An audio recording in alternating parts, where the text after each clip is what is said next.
Buenos días, muchas gracias a todos los que se han conectado hoy a este seminario virtual tenemos el agrado de hacer desde el Instituto Peruano de Economía, ¿no? Quiero agradecer también a a nuestro presentador y a nuestros dos panelistas, ¿no? A Fernando González del equipo del IPE y bueno, a Paola del Carpio y Carlos Oliva, quienes nos acompañan ahora, Paola como coordinadora de estudios de redes, ¿no? Y Carlos Oliva como presidente del Consejo Fiscal.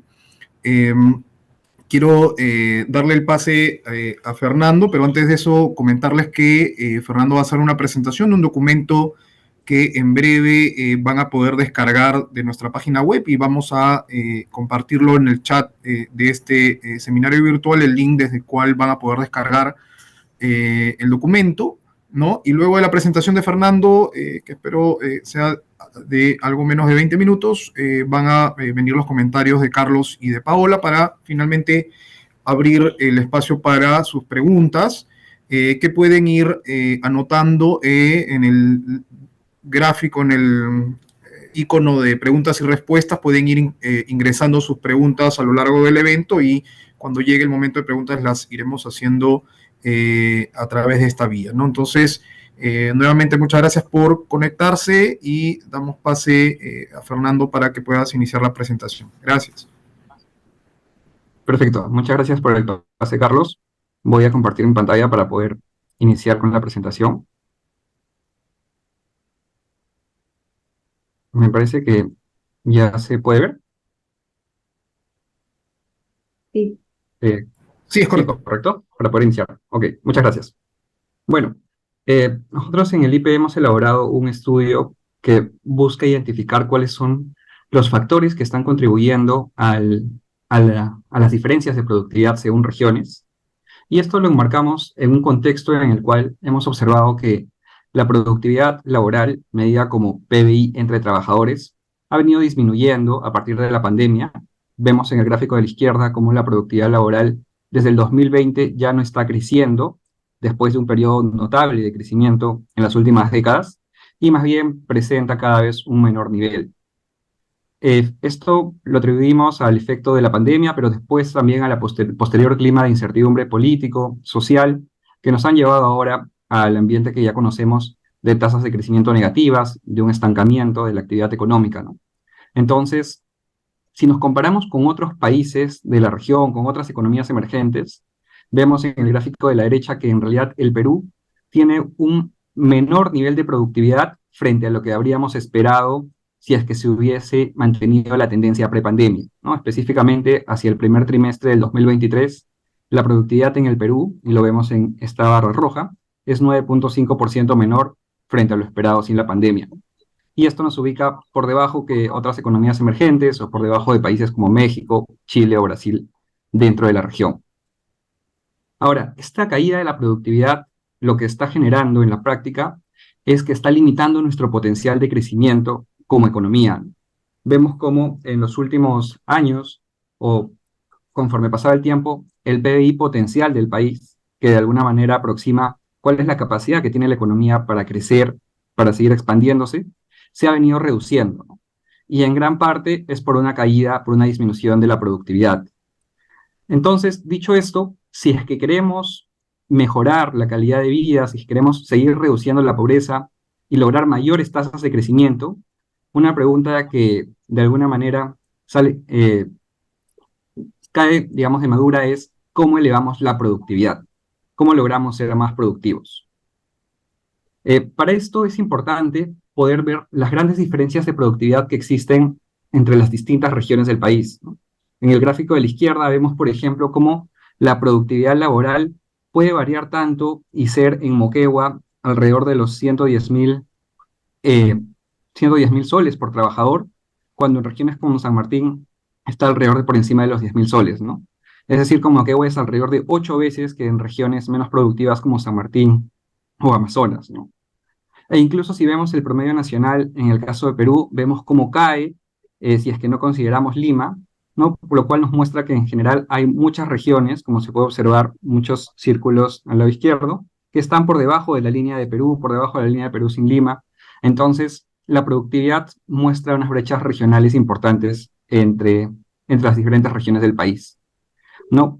Si es que consideramos, por ejemplo, las regiones mineras, y aquí consideramos a regiones mineras como aquellas cuyo PBI regional está compuesto en al menos 20% por el sector minería, vemos que las regiones que han recibido más inversión minera en los últimos 20 años, en los últimos 22 años, también son aquellas que presentan actualmente mayores niveles de productividad laboral, ¿no? Entonces, las regiones más productivas son las que han recibido mayor inversión minera. Esto como para tenerlo en cuenta. Ahora, nosotros en el estudio, en este trabajo, lo que buscamos hacer es identificar los factores que contribuyen a mejorar la productividad. Partimos de un marco conceptual que realizan los investigadores Kim y Loaiza del Banco Mundial, donde identifican 5 componentes clave que pueden afectar la productividad, ¿no? Que son educación, eficiencia de mercado, infraestructura, instituciones e innovación, ¿no? A partir de una revisión de literatura extensa de varias décadas, ellos identifican a estos componentes como los principales determinantes de la productividad y de las diferencias de productividad entre países. Nosotros queremos aterrizar ese análisis a nivel de regiones y lo que hacemos es, a través de una metodología que está detallada en la sección anexos del estudio, en la sección anexos también de esta presentación que se va a compartir, tratar de identificar en el país, en el Perú, en la última década, entre los años 2012 y 2022, cómo han contribuido estos factores a las diferencias de productividad en las diferentes regiones. Un aspecto importante es que nosotros, en vez de considerar, en lugar de considerar educación como uno de los componentes, hemos extendido esta definición a capital humano para poder incluir también factores relacionados con la nutrición, con la disminución de la anemia, que son clave también para la mejora de la productividad en el país, de acuerdo con nos muestra una revisión de literatura, ¿no? Entonces, lo que obtenemos es que el capital humano explica alrededor del 36% de las diferencias de las brechas de productividad regional, seguido de eficiencias del mercado, y con eficiencias de mercado nos referimos a la capacidad que tiene el mercado para poder asignar los recursos hacia donde pueden ser más productivos, hacia donde generen mayor bienestar, mayor producción. Luego, esto explica alrededor del 28%, el componente infraestructura alrededor del 25% de las brechas regionales de productividad, seguido del componente innovación e instituciones. No, en conjunto, estos 5 componentes que hemos analizado a través de la metodología de dominancia estadística nos explican alrededor del 63% de las diferencias de productividad en las regiones del país. Ahora, es importante resaltar también que si bien encontramos una menor contribución de los componentes innovación y del componente instituciones, esto no le resta importancia a estos componentes. Más bien lo que nos podría estar indicando es que existen desigualdades más marcadas a nivel regional de los otros factores analizados, y para futuros análisis o estudios consideramos que existe la posibilidad de poder profundizar en algunas variables, en otros indicadores, para poder seguir profundizando en la comprensión de estos componentes hacia la productividad del país. Ahora, los resultados son consistentes con brechas en indicadores concretos. Por ejemplo, en el aspecto de capital humano, vemos cómo existe una gran heterogeneidad en la tasa de anemia entre las diferentes regiones del país, ¿no? Vemos cómo la tasa de anemia en regiones como Moquegua, por ejemplo, es alrededor de 28%, cuando en Puno, cercana, también en el sur del país, llega a ser de 67%. Y cómo hay diversas regiones del país que más bien en la última década se han mantenido con tasas de anemia por encima del 50%. Esto es grave porque la anemia tiene efectos sobre el desarrollo cognitivo de los niños en el largo plazo y afecta su rendimiento académico, ¿no? Y de hecho lo que vemos hacia el lado derecho es el rendimiento escolar en secundaria. Y es interesante notar que hay una relación bastante clara entre las regiones que tienen también una mayor prevalencia de anemia infantil y las regiones que tienen un menor rendimiento escolar en el nivel secundario. Por ejemplo, las regiones del oriente del país donde hay más prevalencia de anemia también muestran un menor rendimiento escolar en secundario. Ciertamente puede haber otros factores que influyen, ¿no? Sin embargo, debemos considerar también esta relación entre nutrición y productividad, nutrición y educación, y luego productividad, ¿no? Ahora, otros aspectos también son, por ejemplo, las brechas notables en infraestructura. Aquí consideramos podemos analizar aspectos como, por ejemplo, servicios básicos o conectividad vial. En el mapita de la izquierda vemos cómo las viviendas con servicios básicos también presentan un alto nivel de heterogeneidad según regiones, mientras que en Lima casi 9 de cada 10 viviendas tienen acceso a los 3 servicios básicos. En algunas regiones, sobre todo en el oriente del país, como Loreto, solamente 1 de cada 3 tienen acceso a los 3 servicios básicos, ¿no?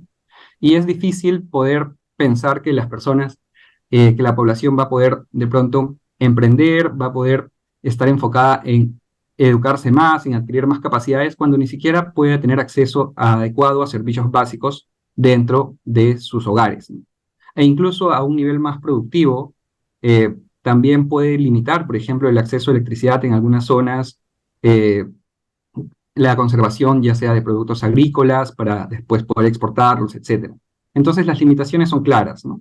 Esto se agrava incluso más al considerar las vías que muchas veces no ofrecen una adecuada conectividad entre las diferentes zonas, entre los diferentes mercados, ¿no? Lo cual te impide que podamos trasladar, por un lado, mano de obra, insumos, poder trasladar los productos, etcétera, hacia los puntos de venta. En cuanto a asignación eficiente o ineficiente de recursos, vemos que la informalidad no agropecuaria también es alta en casi todas las regiones, pero con diferencias importantes también, ¿no?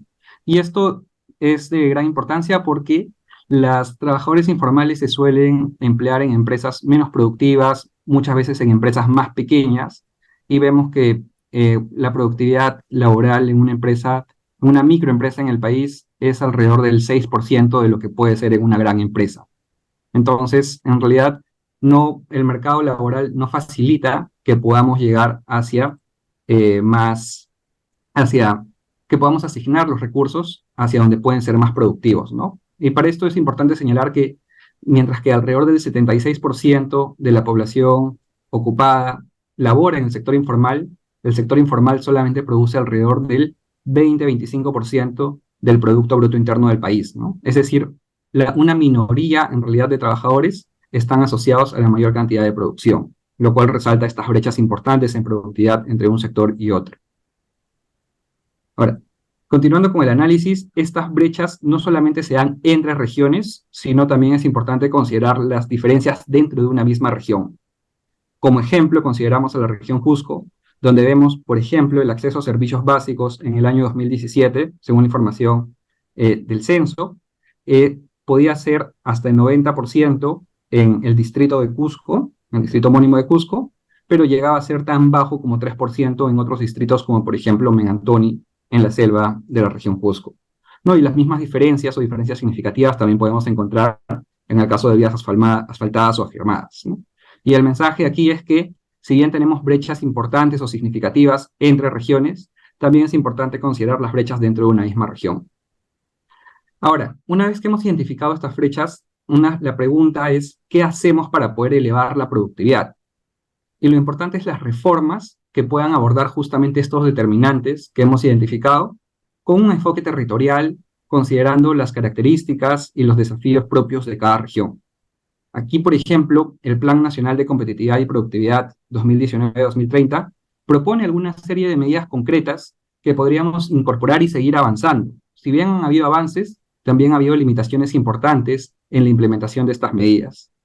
Solamente a modo de ejemplo y para ilustrar algunas medidas concretas, en el componente infraestructura, el plan propone tener una lista priorizada de proyectos, lo cual se ha avanzado a través del Plan Nacional de Infraestructura, ¿no? Sin embargo, el avance del Plan Nacional de Infraestructura ha sido en realidad bastante bajo, ¿no? Desde entre el 2019 y 2022, año en el cual se actualizó este plan, se tuvo un avance de alrededor de 12%, ¿no? Y por eso es que el mismo plan actualizado, el Plan Nacional de Infraestructura Sostenible para la Competitividad, como se le ha renombrado, propone medidas como simplificar procesos en la adquisición de predios o mejorar eficiencia en los mecanismos de resolución de conflictos, ¿no? Y aquí también otras entidades, como por ejemplo el Consejo Privado de Competitividad, añaden a esto medidas como priorizar esfuerzos en aquellos proyectos de alto impacto que pueden tener una mayor contribución hacia la población, hacia el bienestar de la población, y también asegurar que los evaluadores, que los expedientes técnicos sean de alta calidad. Y para eso necesitamos también evaluadores que cumplan los requisitos mínimos para poder después implementar esquemas de adjudicación más ágiles. No, del mismo modo, Si es que analizamos este plan, vamos a encontrar también aspectos o mejoras concretas en educación, en salud, en eficiencia de mercados. Nuevamente, a modo de ejemplo, en eficiencia de mercados, por ejemplo, surge como una medida ya que está generando o que ha ganado cierto consenso dentro de la academia de desvincular la seguridad social, es decir, el acceso a, por ejemplo, un seguro de salud, de las condiciones de empleo, ¿no? Sino porque esto más bien puede generar distorsiones en el sentido de que los empleadores o los mismos empleados pueden sentirse desincentivados a optar por un empleo formal si es que esto va a significar que pierdan un acceso al seguro como por ejemplo el SIS, ¿no? El Sistema Integral de Salud. Entonces, el hecho de desvincular, de separar el acceso a un seguro como el de salud de la condición de empleo y más bien generar una mayor articulación entre los sistemas de salud podría ser una medida en la cual nos permita avanzar en este aspecto. Bueno, eso ha sido un resumen bastante concreto del estudio, del boletín que hemos elaborado. El mayor detalle metodológico y una discusión bastante más detallada se puede encontrar en el boletín, pero con esto culmino y más bien para dar pase a los comentarios de nuestros panelistas invitados. Muchas gracias. Gracias, Fernando. Efectivamente, si desean entrar en el detalle metodológico y un mayor desarrollo, ya está en el chat de este seminario el link, ¿no? Desde el cual pueden a descargar el documento, ¿no? Es un documento breve para una lectura, digamos, rápida. Y bueno, sin más, vamos a darle el pase a Carlos para que nos puedas, por 10 minutos, dar tus comentarios sobre el documento y sobre el tema, ¿no? Gracias, Carlos. Buenos días a todos, a los panelistas y un agradecimiento, por supuesto, al IPE por la invitación. Mira, este es un tema de suma relevancia. Yo diría que es el tema más importante si uno está esperanzado en que el país llegue a un nivel de desarrollo dentro de unos 20 o 30 años, ¿no? Si no atacamos estos problemas que están reseñados en el documento y en otra información, va a ser imposible que el Perú sea un país desarrollado. Así de simple, ¿no? Podemos tener eventualmente algunos crecimientos económicos importantes, etcétera, pero si no aumentamos la productividad y la competitividad del país, pues seguiremos siendo, en el mejor de los casos, un país de ingresos medios con una serie de deficiencias, ¿no? Entonces, hablar de estos temas debería ser el día a día de los economistas, de los hacedores de política. Y en ese sentido, pues me alegra que haya gente que esté conectada y que esté interesada en estos temas y ojalá que puedan seguir profundizándolos, porque este asunto de la productividad y competitividad, si bien es, como les digo, probablemente el más importante, no es no es muy fácil, digamos, de capturar las interacciones que suceden dentro de lo que explica la competitividad, ¿no? Las mismas definiciones de lo que es productividad laboral siempre se usan proxies, ¿no? O sea, indicadores que puedan aproximarnos, porque es bien difícil, digamos, calcular exactamente de lo que estamos hablando, ¿no? Eh, Haciendo un paréntesis, yo cuando regresé al Perú hace ya más de 20 años, uno de mis primeros trabajos, digamos, de reenganche al mercado laboral peruano fue justamente un estudio que hice con Pablo Secada, con Bruno Franco, con Fritz Dubois, para el IPE, ¿no? Y financiado por la CAF, me parece, en ese momento. Y ese es un estudio justamente sobre la productividad, que está reseñado ahí en la bibliografía.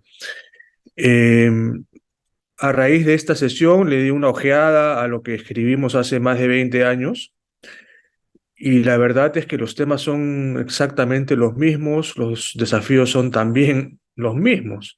Obviamente ha habido avances en una serie de asuntos, ¿no? Pero los temas de fondo están allí plasmados.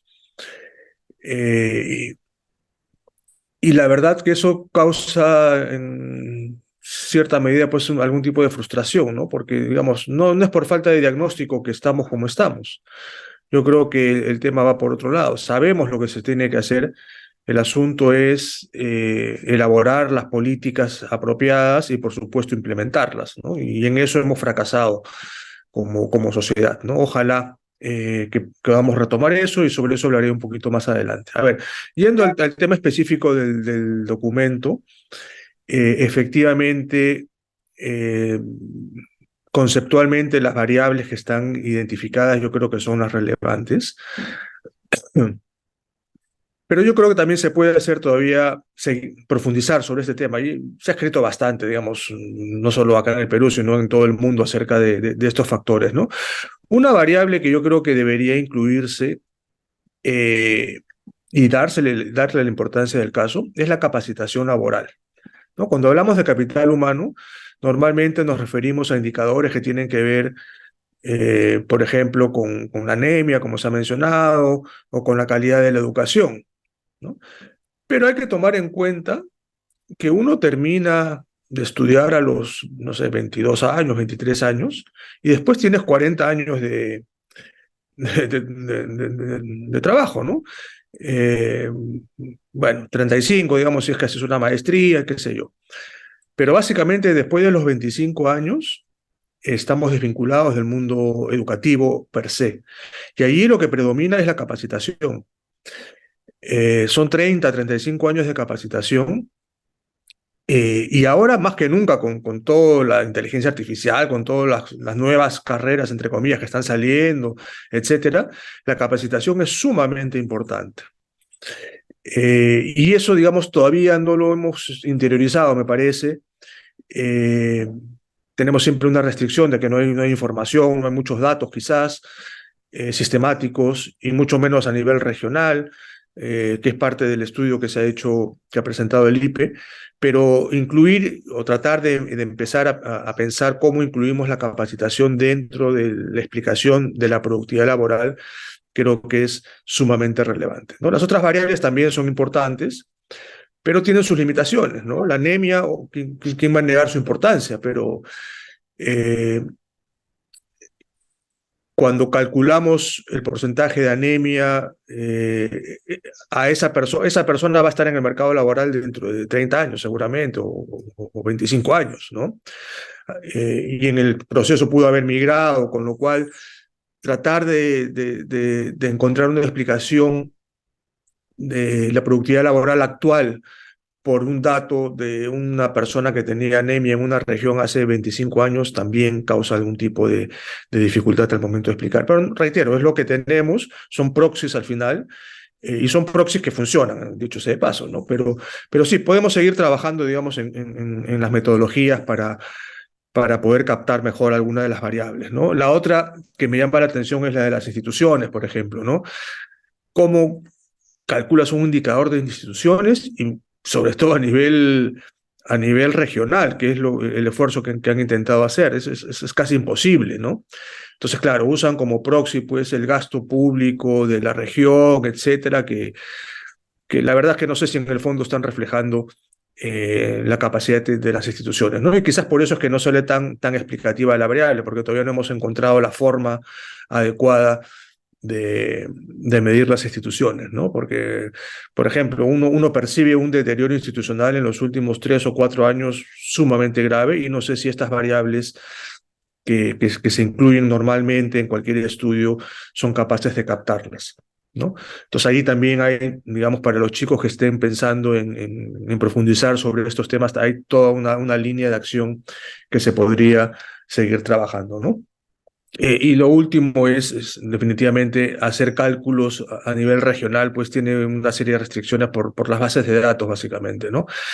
Eh, a ustedes ahí en el IPE tienen este índice de competitividad regional, que yo creo que también es una buena medida que yo supongo que de alguna manera también te refleja los resultados que se han obtenido para este boletín, ¿no? En el fondo, digamos, estamos siempre tratando de las mismas variables, sabemos cuáles son, pero el problema es cómo hacemos que todo ese diagnóstico, todo ese conocimiento que ya se tiene, se plasme en la realidad, ¿no? Y ahí juega el papel del Plan Nacional de Competitividad y Productividad, que yo creo que es quizás la mejor manera de eh, tener una especie de política de Estado, ¿no?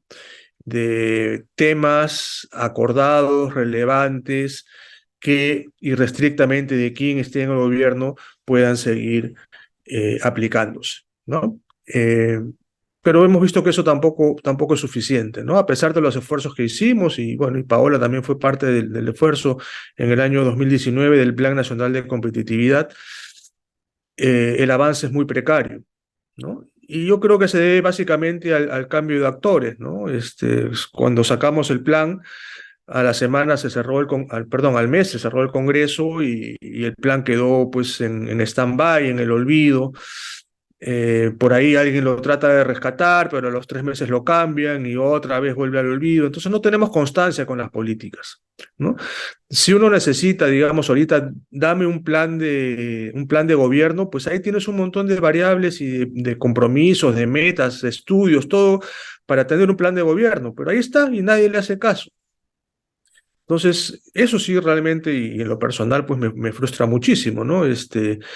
Que todo el esfuerzo de un año y medio de acordar, tener casi 300 reuniones con el sector público, el sector privado, la academia, los sindicatos, se hace un producto, se acuerda algo y al mes lo archivan, ¿no? Entonces, la verdad es bastante frustrante y ojalá que este gobierno o el que venga, pues le dé la importancia del caso a estos temas, ¿no? Que, reitero, estos son los temas, o sea, podemos seguir hablando de otras cosas, pero si no atacamos los temas que están en el Plan Nacional de Competitividad y que están perfectamente reseñados en este boletín, pues vamos a seguir en la mediocridad, ¿no? Y eso realmente pues es algo que no nos merecemos los peruanos, ¿no? Entonces sí, yo esperaría que se le dé la importancia a este plan, que sobre todo que se regrese a ese mecanismo del Consejo Nacional de Competitividad que en su momento ha sido muy útil, ¿no? Que te permite intercambiar ideas, propuestas con una serie de actores que no siempre están de acuerdo, ¿no? No tenemos en el país otro mecanismo en el cual podamos interactuar entre la academia, el sindicato y los gremios privados, por decirte. No, no hay. El único que existe es este Consejo Nacional de Competitividad que ha sido dejado de lado, que casi ni se reúne.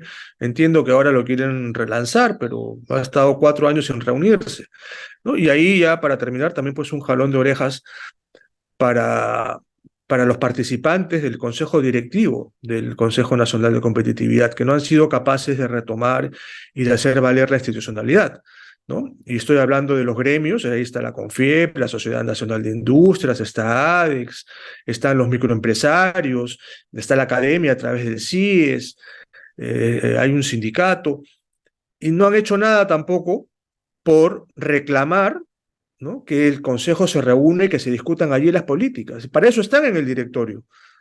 Para eso se les incluyó en su momento en el directorio, que fue también una gran discusión, y en ese momento todos querían estar, ¿no? Incluso los ministerios, ¿no? Yo en el Consejo de Ministros me acuerdo que todos los ministerios querían ser parte porque importantes y qué sé yo.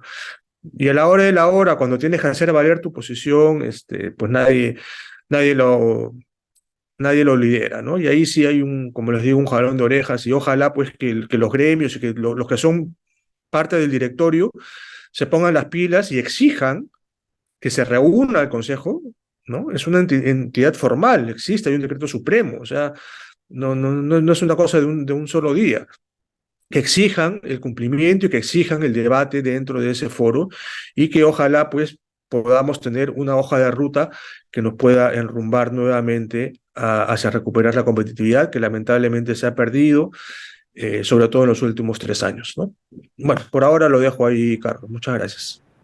Gracias, Carlos, por tus comentarios. Vamos ahora con Paola. Antes, solo un segundo, recordarles que en el icono de preguntas y respuestas pueden ir registrando sus preguntas. Luego de la intervención de Paola pasaremos a la fase de revisarlas y que los panelistas puedan responder las preguntas que nos hagan.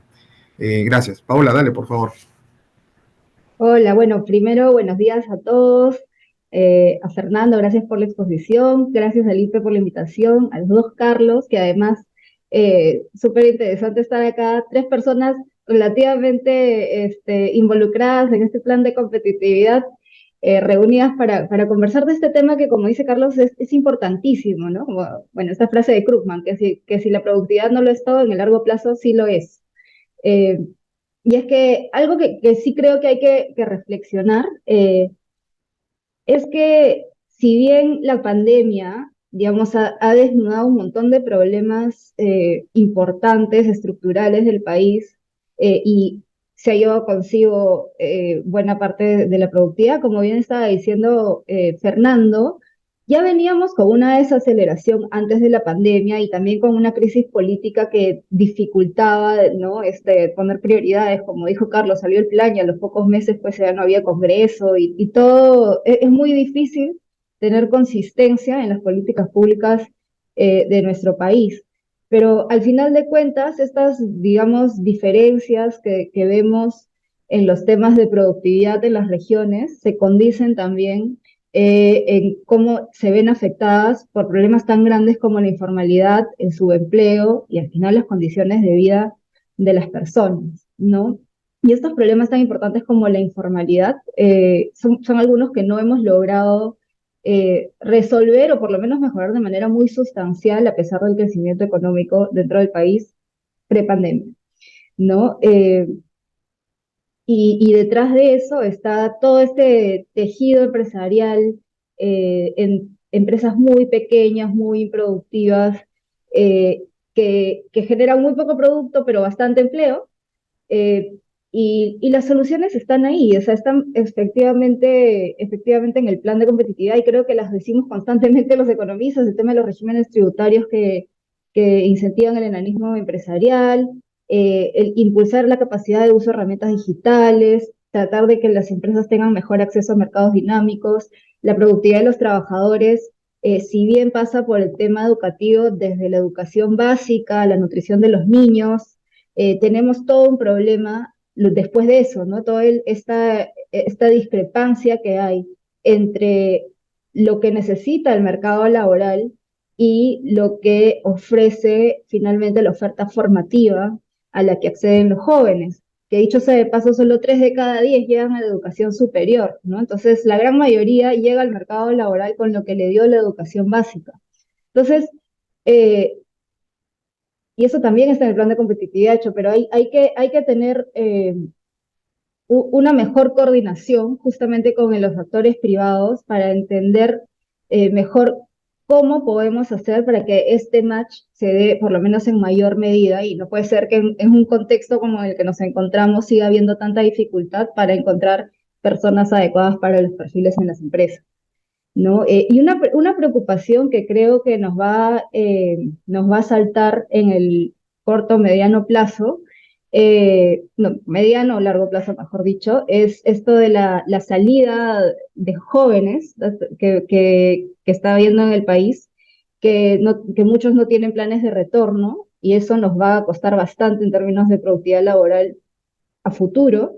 El cierre de las escuelas que duró 2 años, que también ha tenido sus propios costos, y bueno, que la anemia está aumentando y diferentes cosas que si bien estaban avanzando muy poquito, estaban avanzando algo y en este momento no lo están haciendo, ¿no? Y siendo que la informalidad es un problema importante, las soluciones que vemos en un contexto como el que se encuentra el Perú, ¿no? Un contexto recesivo, un contexto donde ha aumentado el hambre, donde, bueno, la inflación ya está cediendo, pero de todas formas ha sido un factor que ha hecho sufrir mucho a la población. Eh, las soluciones que vemos desde el lado político, pues tienen todo menos técnica detrás, ¿no? Y muchas veces la búsqueda de la protección termina siendo una desprotección de las grandes mayorías y nos olvidamos en la retórica de esta gran masa de personas en la informalidad que no está protegida por ningún medio, ¿no? Esto genera solo círculos viciosos que no permiten impulsar nuestra competitividad. También creo que hay que mencionar lo de las disparidades que es entre las regiones, pero también dentro de las regiones. Y ahí está esto de la capacidad de gestión que dice Carlos, que es bien difícil de medir. Y quizás, claro, hipótesis aquí, ¿no? No vemos que tenga una contribución este factor de instituciones tan fuerte a la variabilidad entre las regiones, porque partes de un punto muy bajo quizás en casi todas, ¿no? O sea, tienes problemas de institucionalidad a nivel regional casi en todos lados, obviamente en algunos más que en otros, pero tienes pocas, digamos, grandes islas de eficiencia a nivel regional. Y lamentablemente, con el deterioro a partir de, sobre todo el 2021, diría yo que el deterioro de la gestión pública, esto se ha contagiado al nivel nacional en lugar de haber ganado eficiencia en el nivel regional, ¿no? Entonces sí hay varias cosas que revisar en términos de eh, cómo funciona nuestra descentralización, cómo medimos capacidad institucional de todos los niveles, porque cuando planteamos mejoras en la descentralización, en el manejo de diferentes sectores, pero en los tres niveles de gobierno, tenemos que ser conscientes de que no solo es cuestión de falta de capacidades en los subnacionales, sino que también hay una falta importante en la capacidad de rectoría en el nivel nacional, ¿no? Y yo pienso que eso se está deteriorando un poco más en estos tiempos un poco convulsos, ¿no? Y la verdad es que los cambios que necesitamos están, yo creo, sobrediagnosticados, como siempre se dice, ¿no? Pero lo que más necesitan es voluntad política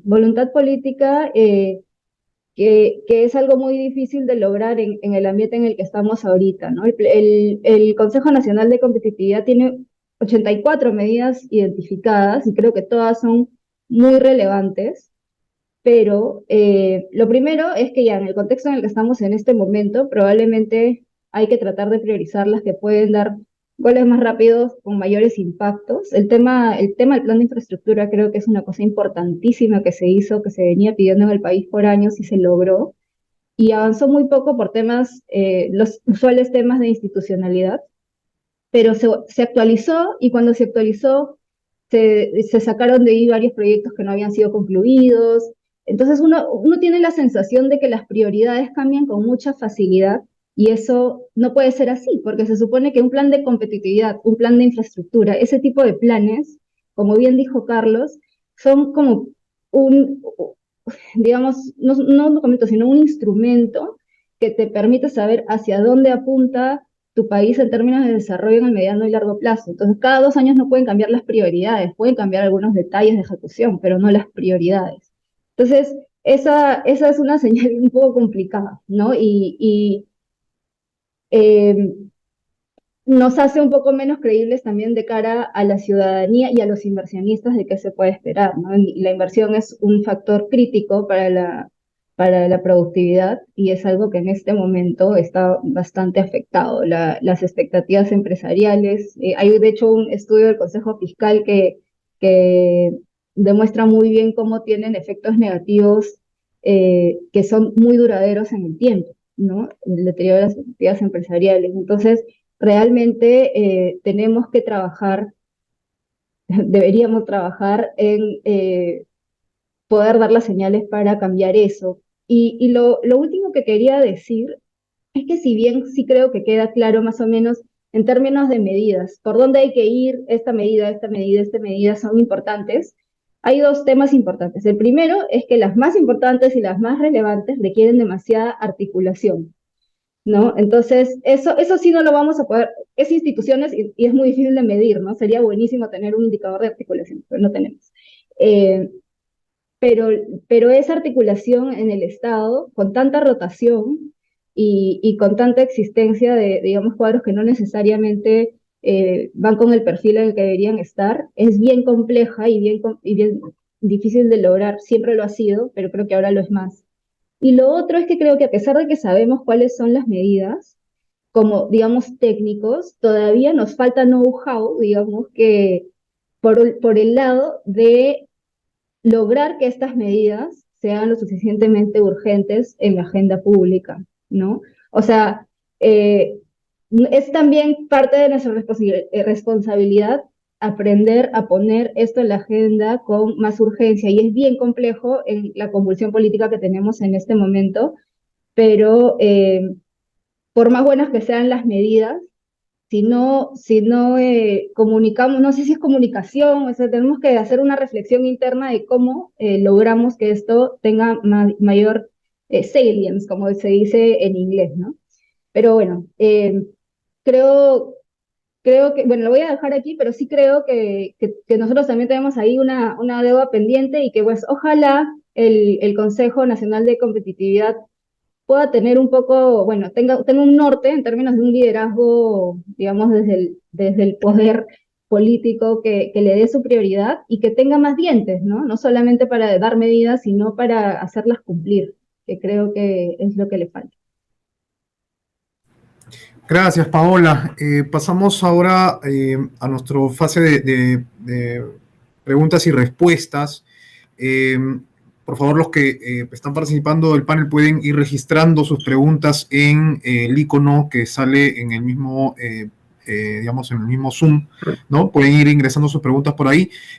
Tenemos una pregunta, Carlos, que va sobre algo que me gustaría comenzar contigo, y va sobre algo que mencionaste, porque pregunta sobre las recetas para seguir, para mejorar la productividad laboral de la población adulta, ¿no? Especialmente de las que no culminaron secundaria, ¿no? Y bueno, también lo ha mencionado Paola, en este momento creo que puedes comenzar tú y Paola puede complementar sobre estas brechas que ocurren pues con esta población que no culmina secundaria o no culmina estudios, no continúa sus estudios y ya está en una edad adulta, ¿no? Sí, gracias. A ver, no sé si lo llamaría receta, pero en todo caso, sí creo que en el país tenemos muchas debilidades en términos de capacitación. Y me refiero a dos tipos de capacitaciones. Primero, digamos, a la formal a través de institutos, ¿no? O incluso algunas universidades que brindan cursos, especializaciones muy específicas, ¿no? A veces son de 6 meses, a veces de un año, etcétera. Eh, que son principalmente privadas y por lo tanto cuestan, ¿no? Yo creo que las públicas, las universidades públicas podrían también hacer algún tipo de esfuerzo por variar digamos, sus mallas y dar este servicio sobre una serie de temas que son relevantes, ¿no? Entonces tienes por ese lado la capacitación a través de las instituciones educativas, digamos. Pero también, y es muy importante, la capacitación dentro de las empresas. Y allí también tenemos grandes vacíos, ¿no? Son muy pocas las empresas que se dedican o que le dedican recursos a capacitar a sus trabajadores o incluso a personas que no son necesariamente sus trabajadores, ¿no? Y hay en el mundo, digamos, una serie de ejemplos de cómo se podría manejar eso también y cómo crear incentivos para que las empresas también sean fuentes de capacitación, ¿no? Lo vemos, digamos, muy tímidamente, algunas empresas mineras, por ejemplo, que capacitan, etcétera, o financian algún tipo de capacitación, pero allí tenemos también un gran vacío. Entonces, esa es toda un área, digamos, de, de trabajo que tendría que seguir explorándose y ojalá que podamos llegar a esto y brindarle esas alternativas a las personas pues que por algún motivo no pudieron terminar la secundaria o que incluso a veces terminando la secundaria las cosas cambian tan rápido que siempre vas a necesitar este tipo de, digamos, de complemento, ¿no? Como le decía, yo he terminado, la última vez que fue una clase, de haber sido hace más de 30 años, ¿no? ¿Y qué haces durante esos 30 años? Tienes que capacitarte. Al final uno pues, se capacita por su cuenta a veces o tienes la oportunidad de trabajar en un sitio que te dé estas oportunidades, pero definitivamente, digamos, no todo el mundo tiene esa posibilidad, ¿no? Y ahí sí hay todo un espacio para seguir trabajando, obviamente sin dejar de lado la capacitación o la educación típica, digamos, de universidad, etcétera, etcétera, que también es sumamente necesaria y que te da las bases, ¿no? Pero después tienes todo un mundo por delante para seguir capacitándote. Gracias, Carlos. No sé si Paola, ¿tienes algo más que agregar ahí? Si no, pasamos con la siguiente. Sí, algo corto, ¿no? La encuesta que sería ideal tenerla todos los años, ¿no? Poder saber un poco más de las capacidades de los adultos que están en este momento en el mercado laboral. La última información que tenemos de capacidades de adultos nos muestran 70% con capacidades lectoras muy bajas, 75% con capacidades numéricas muy bajas, 44% que reprobaron la prueba más básica en temas de tecnologías de la información, ese tipo de cosas, ¿no? Que nos pintan un panorama bien duro, digamos. Pero algo que nos dice eso es que también en esta capacitación constante o en este aprendizaje que se da ya luego de la secundaria, también va a tener que haber mucho de habilidades generales, además de habilidades específicas. Y creo, como Carlos, que el privado tiene un rol bien importante en capacitar dentro de sus empresas, pero también en darse el tiempo y el trabajo de coordinar mejor con el Estado y con las entidades educativas en general sobre el tipo de competencias que más le faltan, ¿no? Porque eso no siempre es obvio. Para, para cada región, además, es distinto también, porque los mercados laborales no son iguales en todo el país, ¿no? Y algo más ahí que creo que la pandemia trajo de bueno, si se quiere, si algo trajo, es que la mayor difusión de la educación por medios digitales. Lamentablemente en nuestro país todavía hay muchas limitaciones de acceso a internet, a conectividad o de habilidad digital por sí misma, de que la gente pueda aprender por esa vía, pero en verdad fortalecer por ese lado también puede cerrar brechas bien importantes porque permite un mayor alcance y también permite que algunas personas puedan capacitarse en algunas cosas desde sus hogares, con las personas que tienen, por ejemplo, labores de cuidado y por eso no pueden participar en algún momento del mercado laboral. Entonces, creo que ahí hay una oportunidad que podríamos aprovechar mejor, pero tenemos que trabajar mejor en las habilidades digitales de nuestra población. Gracias, Paola. Como tenemos 5 minutitos más con Carlos que nos tiene que dejar, quiero volver con Carlos. Y algo que ha ocurrido recientemente y que tiene que ver con el crédito suplementario, este último, ¿no? Y la política fiscal, y si es una opción viable para la reactivación, pensando en lo que hemos venido conversando hasta ahora, ¿no? Creo que algo, por un lado, algo hay que hacer de manera más inmediata, ¿no? Pero sin duda la reactivación y lo que comentó Fernando al inicio también de este crecimiento más de largo plazo tiene que ver con lo que hemos venido conversando más que con medidas más del corto plazo que vendría a ser algo como el crédito suplementario, ¿no? Entonces, ¿es una opción viable para la reactivación este crédito? Y preguntan, ¿no? Si otras opciones como la reducción de impuestos funcionaría mejor para un país como el Perú. No sé si hay algunas luces, Carlos, que nos puedas dar sobre el tema fiscal. Sí, mira, la verdad es que yo en el crédito suplementario encuentro muy poco de medidas que vayan a afectar positivamente la productividad laboral o la competitividad en general, ¿no?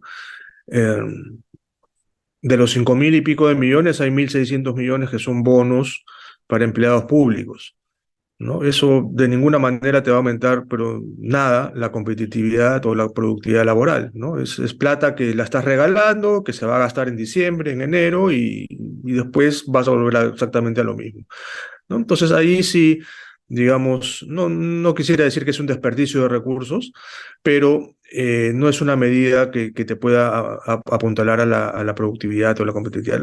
Digamos, si hay algo que rescatar de allí, podría ser los esfuerzos por mejorar infraestructura, pero ahí ya vamos al tema recurrente de la capacidad de gasto, de que las obras se hacen tarde, mal y nunca, etcétera, etcétera, ¿no? Pero sí, digamos, en teoría, por lo menos, un esfuerzo de política fiscal por aumentar la infraestructura pública, ya sea a través de obra pública o con APPs, etcétera, sí podría tener un impacto importante, debería tener un impacto importante en la competitividad y la productividad.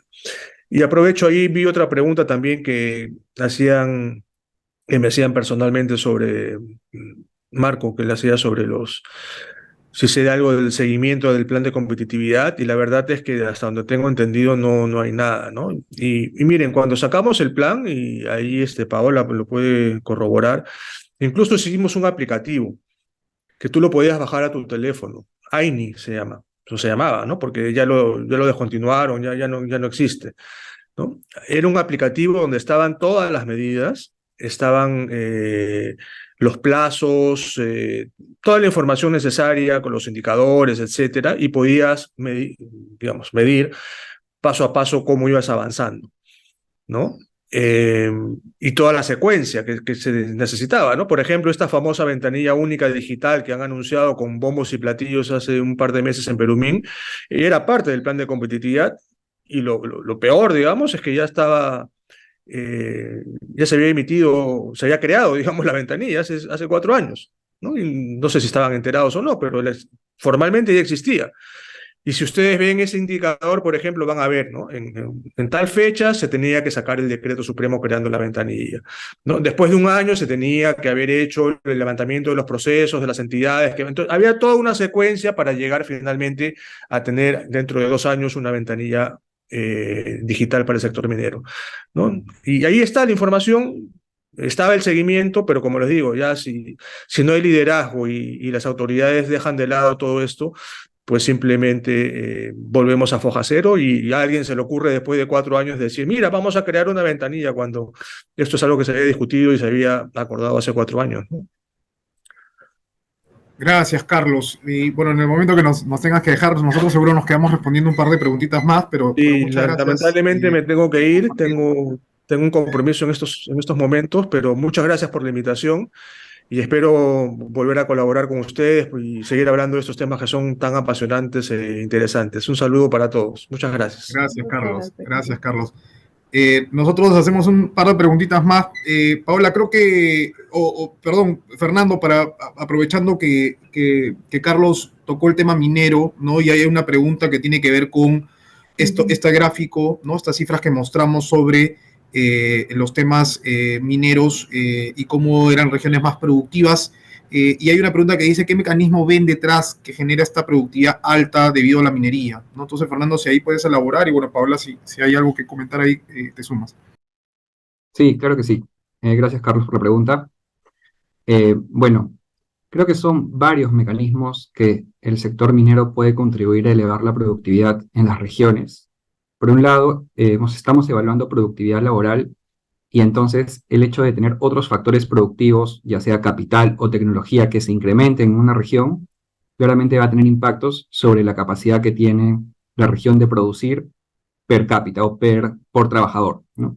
Entonces la inversión minera es intensiva en el uso de tecnología, fomenta además mejoras en infraestructuras para que pueda, digamos, operar adecuadamente, pero además también por las contribuciones significativas que genera en ingresos fiscales, ¿no? A través de los impuestos, ya sea impuesto a la renta o las contribuciones específicas que pagan las empresas mineras debido a las contribuciones específicas que existen para el sector.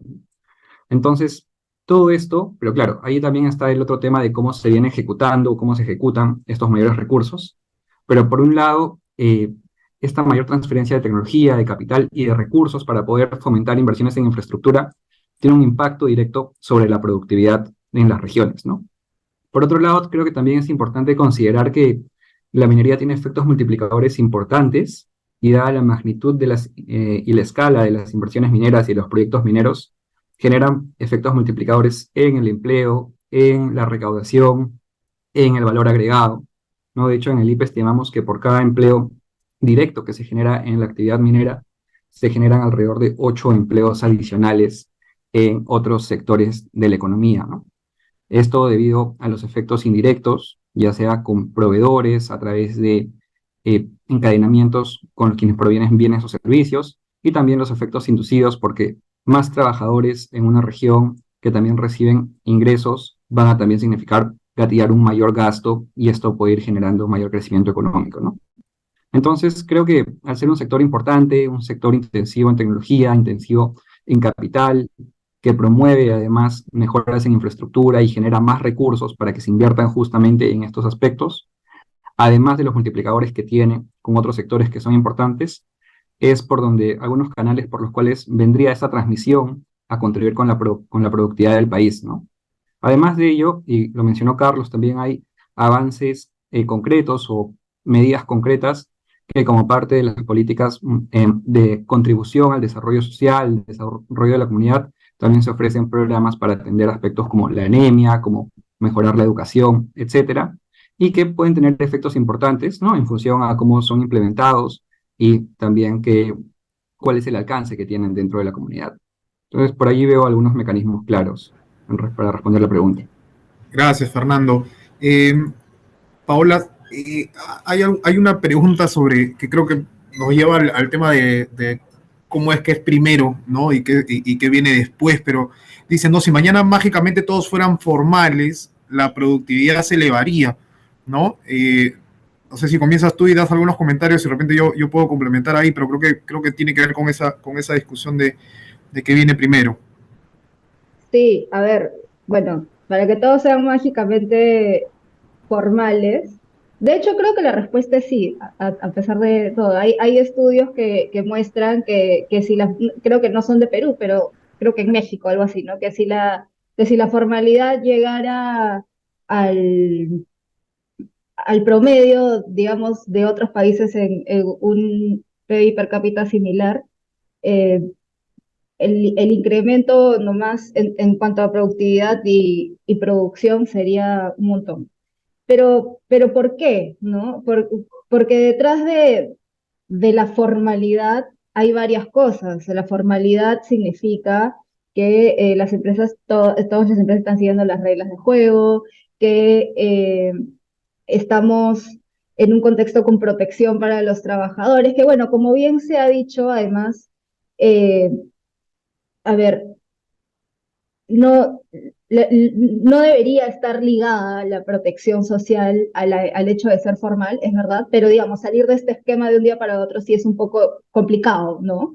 Eso sí no va a pasar mágicamente, pero, a ver, de entrada creo en ese sentido que sería muy positivo, porque si los trabajadores estuvieran todos protegidos, también podrían simplemente enfocarse en lo suyo, porque van a saber que tienen una red de protección detrás ante cualquier cosa que les ocurra. Y las empresas también, los incentivos para invertir, porque crecer es un incentivo, cosa que no es necesariamente un incentivo en este momento, ¿no? O sea, en este momento crecer puede ser un desincentivo que no nos conviene por estos regímenes tributarios que tenemos, por dar un ejemplo. Eh, y capacitarnos también empieza a tener más sentido. Y además, detrás de la productividad, y creo que también tiene que ver con la capacidad de la minería, digamos, para aportar a lo que está diciendo, está el hecho de que las personas puedan acceder a servicios públicos de calidad, ¿no?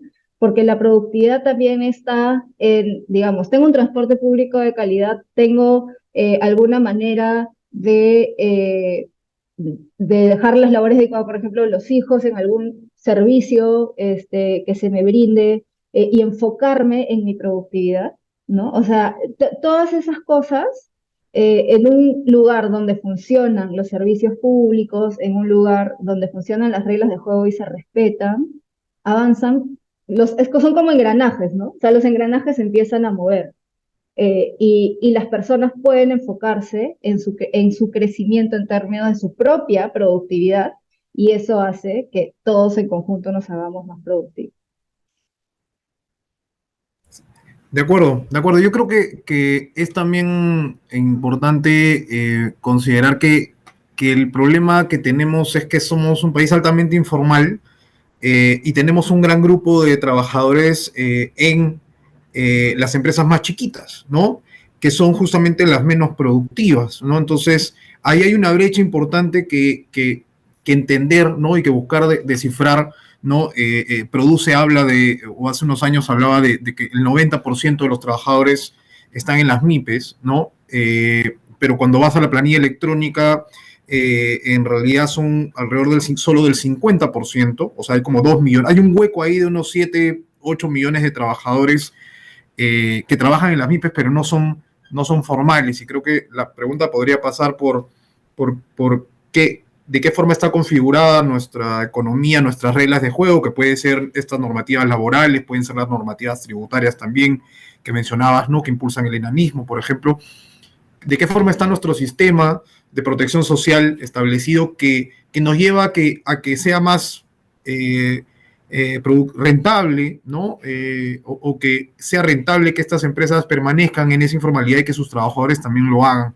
¿no? Y qué cosa podemos hacer para que esa brecha de 8, 9 millones de trabajadores en las MIPES transiten hacia la formalidad, y creo que eso involucraría, ¿no es cierto?, que tengamos una mayor productividad laboral, ¿no? Eso creo que en parte también atiende la pregunta de cómo podríamos mágicamente, o cómo mágicamente el hecho de que se tornen formales podría elevar esta productividad del país, ¿no?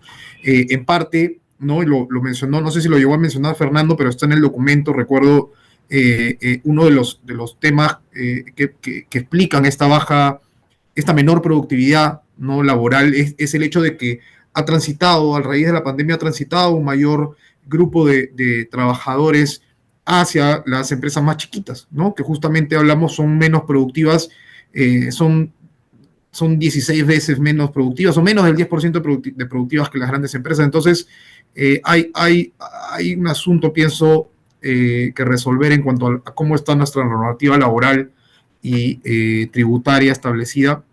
Y eso es justamente algo que el Plan Nacional de Competitividad tenía escrito, ¿no? Entonces, está escrito ahí, ¿no? Y estamos sobrediagnosticados, como mencionaba Paola, pero estaba escrito ahí. Y entonces, de repente, las críticas sobre un plan que es transversal, ¿no?, en contraposición a planes sectoriales o planes más específicos, era que el plan tenía varias medidas que de repente no eran contundentes, no iban a cambiar, ¿no es cierto?, necesariamente la competitividad o la productividad del país, pero sin duda sí había medidas que sí lo iban a hacer.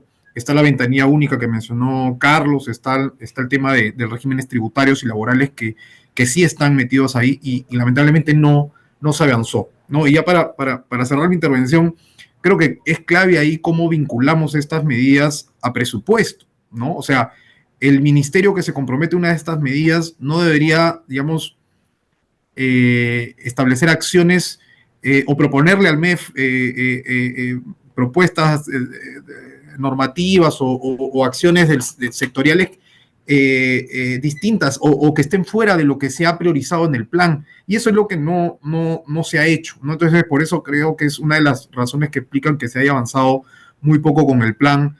Es esta falencia en cómo vinculan las medidas a un presupuesto y que eso fuerce al Estado a alinearse a estas medidas, ¿no?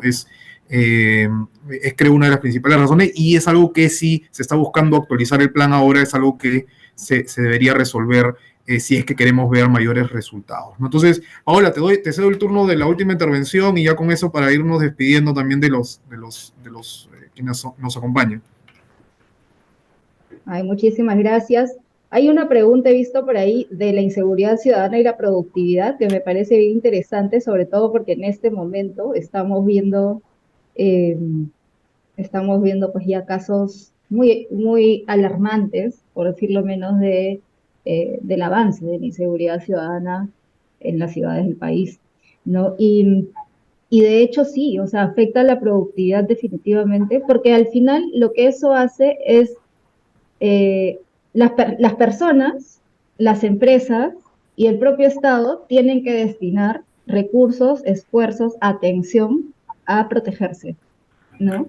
Entonces, en el 2017 el Banco Mundial identificó que más o menos las empresas perdían más o menos el 2% del valor de sus ventas por temas de inseguridad ciudadana, y 1,6 era por intentar protegerse, tomar medidas de seguridad, ¿no? Y ese dinero podría estarse usando en inversión, en capital, en capacitar trabajadores, o sea, definitivamente aspectos que no son como claros y evidentes para la productividad muchas veces son como desvío de fondos, ¿no? La inseguridad, además de por supuesto tenernos a todos muy intranquilos, termina llevándose las posibilidades de mejorar nuestra productividad, así como lo hace la corrupción, que se lleva los recursos públicos a donde no se los debería llevar, teniendo tantas necesidades de inversión en servicios públicos en nuestro país, ¿no?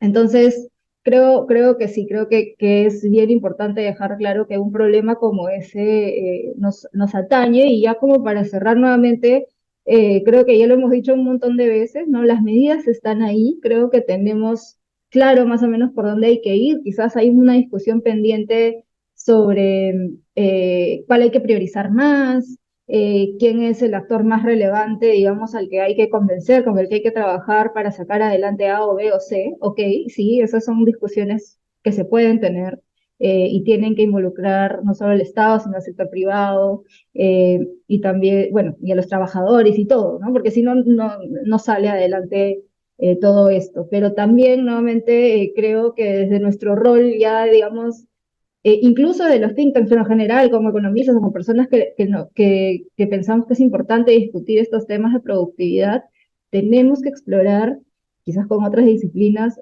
mejores maneras de lograr ponerlo en agenda, sobre todo ahora por encima de medidas facilistas, populistas, que suenan lindas, pero al final petardean nuestras capacidades de crecer, ¿no? Entonces, ese es un rol que tenemos todos los días ahí pendiente. Excelente, gracias, muchas gracias. Quiero agradecer a Paola, a Carlos que nos tuvo que dejar, a Fernando por la exposición y a todos ustedes que nos acompañan que nos han acompañado en este seminario. Quiero recordarles que hay un documento que recoge la presentación de Fernando. Tanto el documento como la presentación están en un link en el chat de este seminario, lo pueden descargar desde ahí. Y en nuestras redes sociales pueden encontrar este video si es que desean compartirlo o volverlo a ver en fin, para revisar algunas de los comentarios tan interesantes que nos han dado nuestros panelistas hoy. Sin más, quiero agradecerles a nombre del Instituto Peruano de Economía y hasta otra oportunidad. Muchas gracias. Muchas gracias. Gracias.